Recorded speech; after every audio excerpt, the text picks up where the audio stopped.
All right, my man Seth Mitchell here with FightHype.com, man. Seth, right now, you know, we're supposed to be gearing up for Atlantic City, man. I know you're a little bit disappointed, but you've still been active, you've still been putting in work.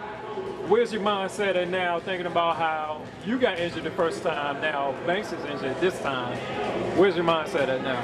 It's a part of boxing. I was disappointed because the fight was 2 weeks away, so I was definitely ready to go out there and take care of business. But things happen, and now it's just the fact of staying in shape but not overtraining and just wait for my next date. But I know it'll be soon. I believe I'll fight sometime, before the end of March. Okay. Do you feel that Banks and his team has been overestimating you as opponent, being that some things just came out that saying that he's possibly going to get the same result and that he's underestimating your will? What is your response to that?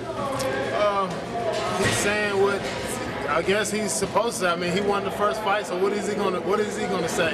Right. I think it's gonna be a tougher fight. Of course he knows I'm gonna come prepared, but he won the first fight, so I gave him the ability to say what he wanted to say, and I just had to get in there and prove myself in the second fight, which I was definitely looking forward to doing. But that fight's not going to happen.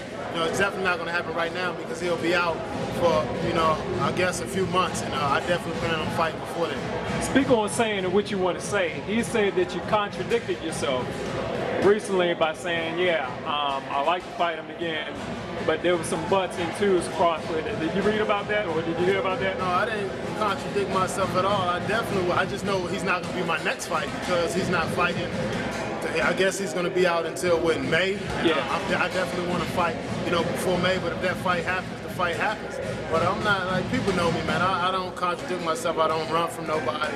I'm just concentrating on my next opponent, and my next opponent's not going to be him. So there's no need for me to mention him now. Speaking of which, Bryant Jennings been a name that's been mentioned about Cap from Philadelphia. He's actually been one guy that's willing to step up to the plate for you. Is that something that you want to approach, or something that HBO wants to do? Let's make it happen. I'm not like Bryant Jennings. I've seen him fight. I respect him as a fighter, but we definitely can get in there and mix it up. If they would have made the fight on the 16th, I would have fought it. Okay. But it didn't happen. It definitely wasn't because, as he said, I was ducking him. No, that's false accusations. Besides Jennings, what other options have been possibly thrown around to you on a little bit of notice so far? Any names? No names thus far. I just, no, I don't. Me personally, I don't want to take a step down. Have any tune-up fights. I learned a lot from my fight against Jonathan Banks, and I just want to get right back in the mix and show what I've learned. What are some of the things that you possibly worked on in camp that you saw, without getting in too much? You're gonna have to tune in to my next fight. To see. I can't give it away, but I will just say that fight has definitely made me a better fighter. Okay. Anything else you gotta say to FightHype.com? Just man, tell my fans I'm disappointed just as you are. Right. Continue to keep me in your prayers, and I'll be back in the ring soon, and I'm putting on another great, exciting fight for you. All right, so thanks for your time, bro. Thank you, man.